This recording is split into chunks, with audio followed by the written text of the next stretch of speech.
Olha pro celular. Olá, povo de Deus, queria agradecer a todos que estão aqui nos acompanhando nessa primeira live. Vamos fazer uma oração para iniciar. Em nome do Pai, do Filho, do Espírito Santo. Amém. Vinde, Espírito Santo, enchei os corações dos vossos fiéis e acendei neles o fogo do vosso amor. Enviai o vosso Espírito e tudo será criado e renovareis a face da terra. Oremos. Ó Deus, que instruísse os corações dos vossos fiéis com a luz do Espírito Santo, fazer que apreciemos retamente todas as coisas, segundo o mesmo Espírito, e gozemos sempre da sua consolação, por Cristo Senhor nosso. Amém. Em nome do Pai, do Filho, do Espírito Santo. Amém. Primeiramente, uma alegria imensa estar aqui com vocês nessa primeira live. De antemão, já manda para quem você conhece, para que nós consigamos mergulhar aqui na palavra. Queria que você tomasse aí da sua Bíblia. Nós vamos ler o Evangelho de João, capítulo 10, versículos de 1 a 10. Enquanto você procura, queria agradecer a presença aqui que eu estou vendo, o Padre Paulo Ricardo, que está fazendo uma olhada para aprender a fazer homilia, né? Dá o tempo de você achar aí. E a proposta nossa hoje, gente, é a seguinte, ela é bem simples. Não é um estudo profundo, hoje nós vamos fazer, a aula inaugural, e um teste para perceber como que vai funcionar. Pelo que eu percebi, nós não conseguimos abrir os comentários. Não abre, né, ainda, né? Mas se der para você trazer as suas dúvidas, você pode dar um jeito de mandar aqui pra gente. Só que qual que é a grande questão que nós queremos fazer aqui? Nós leremos o Evangelho apenas. Nós vamos dar uma esmiuçada no Evangelho de João 10, 1 a 10. E eu vou apresentar alguns links, seja com a primeira leitura, seja com a segunda leitura. De antemão, todas as vezes que você for à Santa Missa, entenda uma coisa. A palavra de Deus que a igreja nos reserva na liturgia, ela sempre tem uma relação direta entre evangelho e primeira leitura. A padre, mas às vezes a primeira leitura ela é diferente demais do Antigo Testamento, mas tem sim, e é por isso que nós estamos aqui hoje fazendo esse estudo. Nos próximos, conforme nós vamos caminhando aqui, eu pretendo produzir um material em PDF, a gente vai se organizando para que você mergulhe mesmo na palavra. E você vai perceber como que a partir de hoje, quando você lê o Evangelho, como você vai chegar no domingo, celebrando o quarto domingo do tempo da Páscoa, como a sua percepção vai ser diferente. Então, proclamação do Evangelho de Jesus Cristo segundo João. Glória a vós, Senhor. Naquele tempo disse Jesus, em verdade vos digo, quem não entra no redil das ovelhas pela porta, mas sobe por outro lugar, é ladrão e assaltante. Quem entra pela porta é o pastor das ovelhas. A esse o porteiro abre, as ovelhas escutam sua voz, ele chama as ovelhas pelo nome e as conduz para fora. E depois de fazer sair todas as que são suas, caminha à sua frente, as ovelhas o seguem, porque conhecem a sua voz. Mas não seguem o estranho, antes fogem dele, porque não conhecem a voz dos estranhos. Jesus contou-lhes esta parábola, mas eles não entenderam o que ele queria dizer. Então Jesus continuou, em verdade eu vos digo, eu sou a porta das ovelhas. Todos aqueles que vieram antes de mim são ladrões e assaltantes, mas as ovelhas não os escutaram. Eu sou a porta. Quem entrar por mim será salvo, entrará e sairá e encontrará pastagem. O ladrão só vem para roubar, matar e destruir. Eu vim para que tenham vida e a tenham em abundância. Palavra da salvação. Glória a vós, Senhor. Então, gente, só recordando aqui a motivação, nós vamos esmiuçar aí os versículos. E de antemão, você que está acompanhando com as escrituras, entenda que no Evangelho de João, o capítulo 10, ele está dentro de uma catequese que São João faz, que se inicia no capítulo 6. Por 7 vezes, Jesus vai usar uma expressão grega, ego eimi, que significa eu sou. No capítulo 8, ele vai dizer que ele é no capítulo 6, ele vai dizer que ele é o pão da vida, nós lemos, inclusive, por esses dias. No capítulo 8, que ele é a luz verdadeira. No capítulo 10, que é o que nós lemos aqui hoje, a porta das ovelhas e o bom pastor. No capítulo 11, na ressurreição de Lázaro, que ele é a ressurreição e a vida. No capítulo 14, que ele é o caminho, verdade e vida. E no capítulo 15, que ele é a videira verdadeira. Perceba, em cada eu sou de Jesus tem um sinal bastante específico, então nós estamos aqui no terceiro e no quarto, eu sou de Jesus. E, portanto, a primeira finalidade desse evangelho é Jesus mostrando quem ele é, ou seja, quem de fato ele é e a partir de quem ele é, como é que nós vamos nos relacionar com ele. Então, aqui, de antemão, quando ele usa a expressão eu sou o bom pastor, ele está usando uma expressão do grego que é kalos. Então, que significa, desculpa até, não é brincadeira, eu brinco bastante, mas onde vem kalopsita, né? Que na verdade kalos significa belo.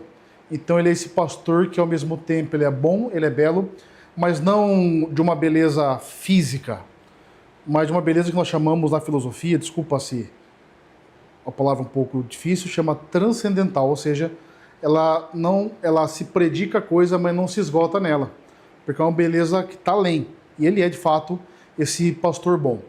E só alguns nuances para a gente entender um pouco essa questão. Por exemplo, a imagem do pastor nos evangelhos sinóticos.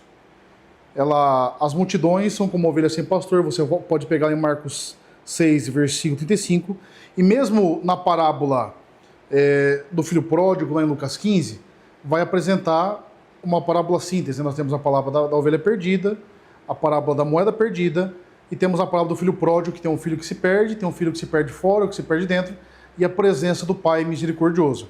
Porque é importante a gente saber e dar esses acenos.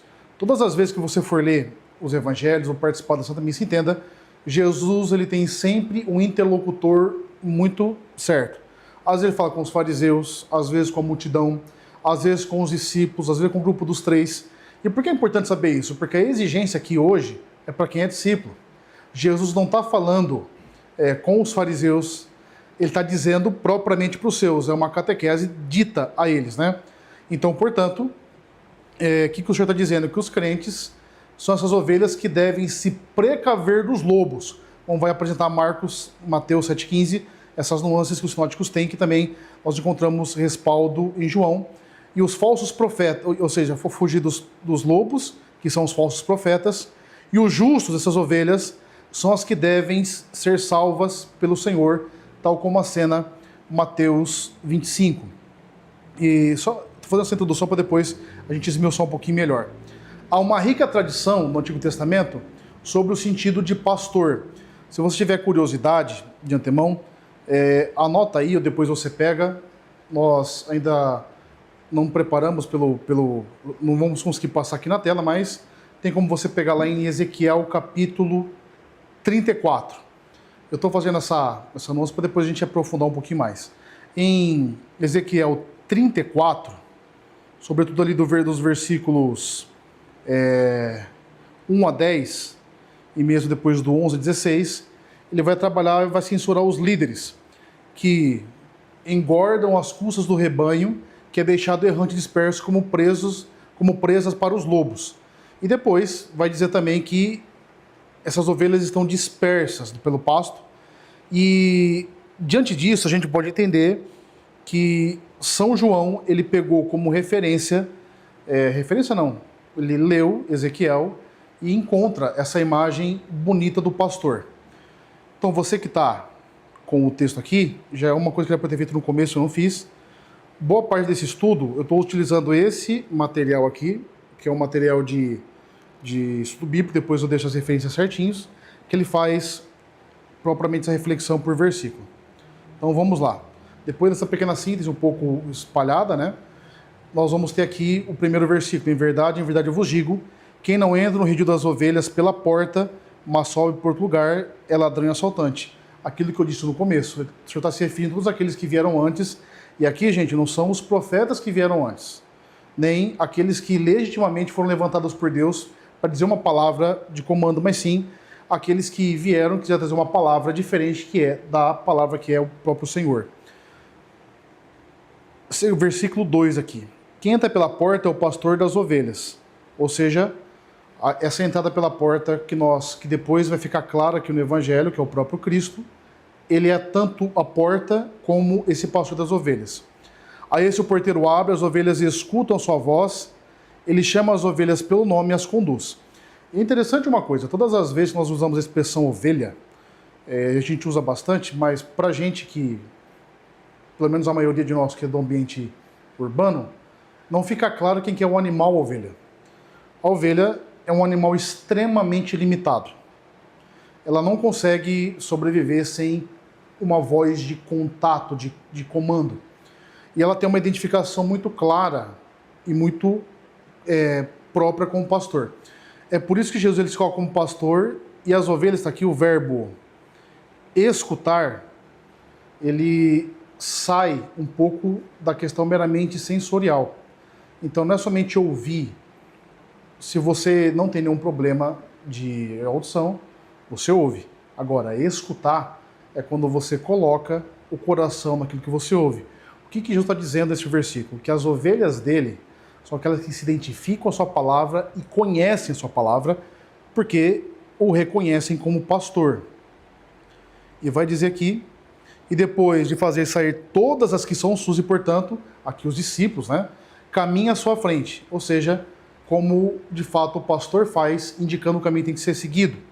E as ovelhas o seguem porque conhecem a sua voz, como dizia agora há pouco para vocês. Versículo 5. Mas não seguem um estranho, antes fogem dele, porque não conhecem a voz dos estranhos.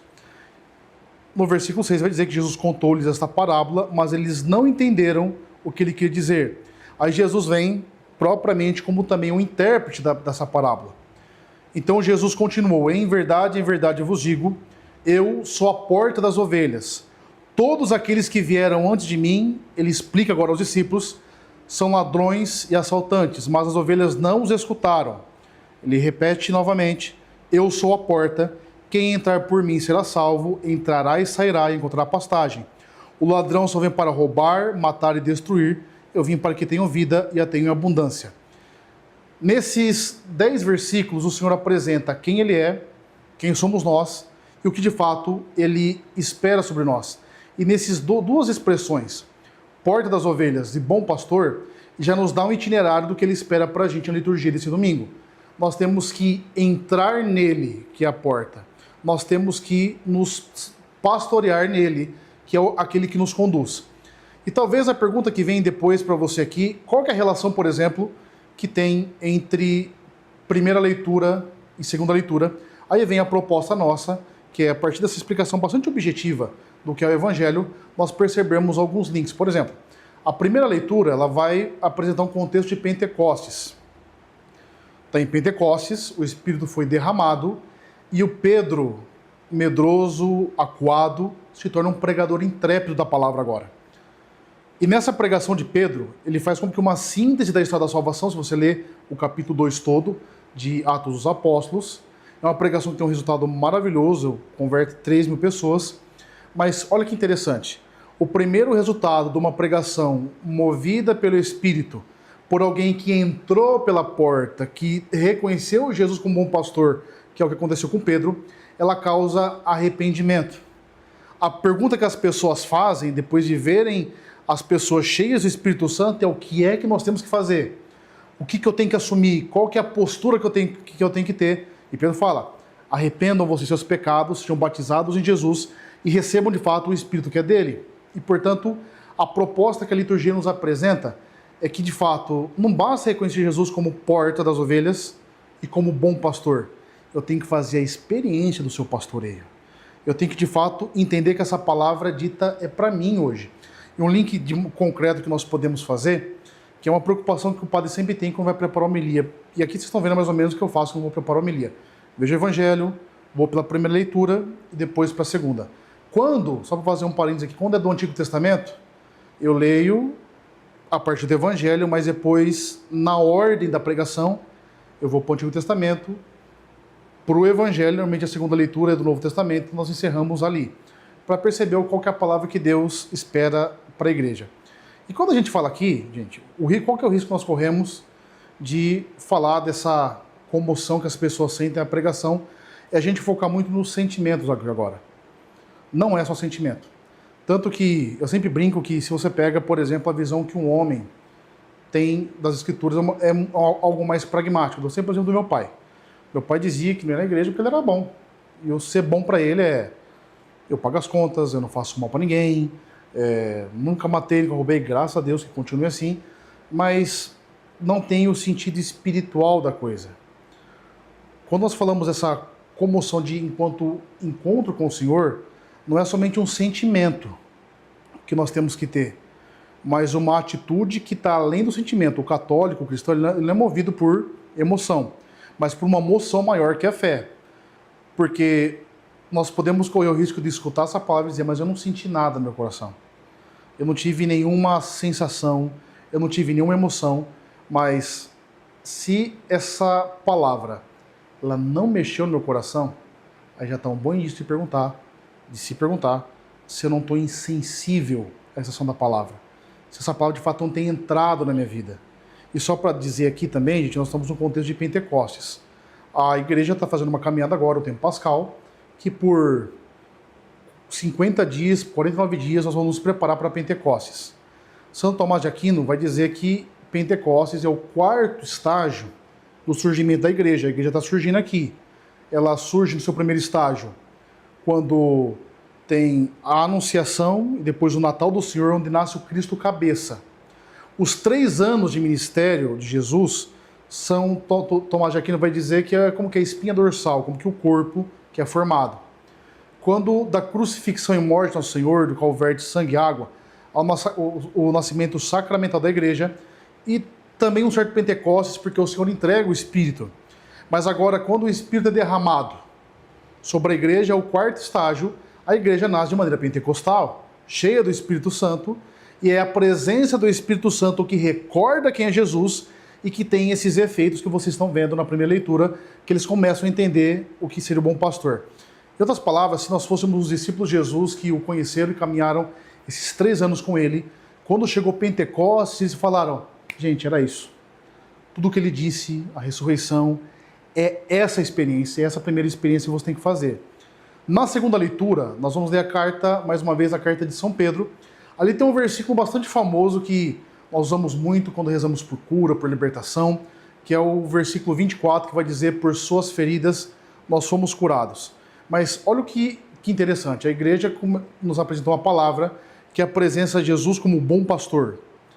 Ela joga-nos para Pentecostes para nos lembrar que, de fato, precisamos fazer uma experiência com o Espírito Santo que nos leva a uma revisão de vida. E quando chega na segunda leitura, a régua de vida que é apresentada é o Cristo, que vai dizer como ele suportou o sofrimento, nós também devemos suportar. E traz uma afirmação fundamental para cada um de nós. Não foi por qualquer motivo que eu fui comprado, mas pelo próprio mistério da cruz de Cristo. E, portanto, gente, trazendo para nós aqui hoje, eu não posso entender essa experiência de Deus de maneira meramente figurativa. Eu tenho que entender de fato o que está acontecendo comigo. Então, assim, a grande proposta para a liturgia do domingo que nós iremos fazer é essa. Será que eu já reconheci Jesus como bom pastor? Agora eu sei quem que é o bom pastor. Nós temos até elementos aqui depois, você que anotou aí, de lá em Ezequiel 34, que vai trazer elementos que João interpreta aqui no capítulo 10 do seu evangelho. Nós sabemos o que é entrar em Jesus. Se fôssemos fazer uma alusão sacramental, nós já entramos pelo batismo. Pelo batismo, você é filho no filho. E, portanto, nós já fomos mergulhados nele. E a partir da primeira leitura ali, que nos apresenta o Pentecostes, e a segunda, Cristo como régua, eu tenho que entender qual que é a missão que o Senhor espera de mim e aquilo que de fato eu tenho que viver. E talvez a pergunta que surja do seu coração, mas padre, por mais que o Senhor disse que não tem que ter um sentimento que me motive, o sentimento ele é desnecessário? Não é que ele é desnecessário, mas a compreensão de algo, ela tem que superar uma mera percepção. É o exemplo que eu sempre dou. Você acorda todo dia cedo, você que trabalha, é porque você quer, é porque você precisa e você entender o que é importante. Então, gente, para nós nos prepararmos bem para esse domingo, para que Cristo seja um bom pastor mesmo, e que nós sejamos ovelhas dele, eu tenho que ter comprometimento com ele. Aí a gente pode até nos perguntar, passamos 40 dias de quaresma, certo? Com as penitências, tem um povo aqui que rezou com o Frei Gil, do Récide, tem um povo que rezou conosco o Rosário durante a quaresma. Inclusive as missas estavam mais cheias durante a quaresma, você toma vergonha na cara, você volta a participar da missa, que o católico de quaresma de alta performance tem que continuar essa performance. Estamos na Páscoa. Qual que é, a partir de então, a experiência que eu tenho feito com o ressuscitado? Porque a pergunta que eu mais respondo para o povo, a preocupação deles é se pode comer carne de sexta-feira porque está no tempo da Páscoa. A Páscoa inteira não é uma solenidade. Na oitava de Páscoa, sim. Agora, de sexta-feira, você faz sim, pelo menos a abstinência aí da carne, faz a sua... Não é pecado você fazer o jejum, não é uma festa no sentido de nos eximir das práticas, mas você percebe a compreensão que a gente tem? Muitas vezes a gente está mais preocupado em não fazer isso, fazer aquilo, que propriamente com aquilo que Cristo quer semear. Então, chegando para esse domingo, você está com o Evangelho lido. Você sabe o que vai ser dito. Você consegue se preparar agora para fazer aquilo que tem que ser feito. E não tem desculpa. É algo que é importante que a gente entenda, gente, e tenha bastante clareza, é o seguinte, não existe realização fora desse pastoreio de Jesus. Talvez você que está ouvindo aqui hoje, você está com muita coisa na cabeça, está escutando muita gente, você está com muita orientação. Se ele não for o seu bom pastor, eu já estou dizendo que vai dar errado. Porque é ele que nos guia para a verdade. E a verdade para a gente, ela não é algo, ela é alguém, é uma pessoa concreta. Uma pessoa com a qual nós nos relacionamos, certo? Acho que desse apanhada por essa primeira, eu não sei se a gente consegue ver se alguém mandou alguma coisa. Eu vi que mandaram para mim aqui, mas... Alguém falou aqui, o João inclusive, depois no YouTube a gente tem que abrir os comentários, né? Tem que ir no painel da Live OBS ou Estúdio, coisa assim, e depois configurar para ativar os inscritos, enfim. Se que tiver alguma dúvida que eu não consegui falar aqui, depois nos stories a gente deixa anotada, porque assim, ó, essa proposta, a primeira vez que a gente está fazendo, pode perceber que até eu estou um pouco mais perdido aqui, o pessoal, a Gabi, o Gabriel, o Rick montou aqui toda uma estrutura aqui bonita pra gente, tô aqui com o pessoal do Gerado, Severo Imaculado. Inclusive, eu entrei bem no meio da formação de casais ali, pensaram que eu tinha abandonado o sacerdócio, não. Só fui para ir no banheiro, tô aqui com eles. Mas essa primeira live, ela tem o intuito de chamar você para participar e que você traga as suas questões. Eu quero ter esse diálogo com vocês para que fique mais aprofundado. Nas próximas, se não ficar tarde, eu queria dar uma esmiuçada melhor também nas leituras, seja a primeira leitura, seja a segunda leitura. Então, já cria esse hábito de, na segunda-feira, você, às 9 horas, você parar, ou com a sua Bíblia, ou se você tem a liturgia diária, para você fazer as suas anotações. A gente tem esse estudo, porque o que acontece muitas vezes, você tem alguma dúvida, e você não tem a oportunidade de falar com o padre, ou na correria você esquece, é o momento de você esclarecer isso. Depois a gente vê, vou botar algum link para você trazer as suas dúvidas, que na edição desse vídeo, antes da gente publicá-lo, a gente vai trabalhar esses elementos. Então acho que por hoje, gente, quantas pessoas nós temos aqui? 101 pessoas, gente. Muito obrigado, viu, por vocês, pela paciência de vocês aí. Vamos nos manter, nós estamos começando, essa é uma aula inaugural, a gente vai estruturar bastante coisa, mas eu queria agradecer a presença de todos vocês, que Deus abençoe. Curtam, compartilhem aí e dá um feedback só para a gente perceber como a gente tem que ir orientando. Eu vou apresentar de novo esse material que eu tenho utilizado. Aqui está, ele chama Novo Comentário Bíblico São Jerônimo. Eu não estou fazendo propaganda para vender, só para dizer que nós estamos usando esses materiais. Por quê? Eu queria que vocês entendessem que fazer homilia, gente, não é um dom natural. Tem padres melhores, tem, lógico, o padre sabe disso, de qualidade, que a pessoa tem, vocês sabem disso. No entanto, tem que ter estudo. Você vai achar bastante coisa na internet? Vai. Tem vários, inclusive a gente tem o objetivo de trazer para você esses portais, mas quanto mais você se deter e saber essas noções bíblicas, por exemplo, hoje tem muita coisa que, pelo tempo, a gente está fazendo a primeira, daria para falar aqui do Evangelho de João, mas o objetivo é que você adentre nesse primeiro momento, sabendo os links possíveis ali com a palavra e tendo o seu sentido primordial. Então, curta, compartilhe, como falo, mas se inscrevam aí no canal, que nós temos bastante coisa para acontecer ainda.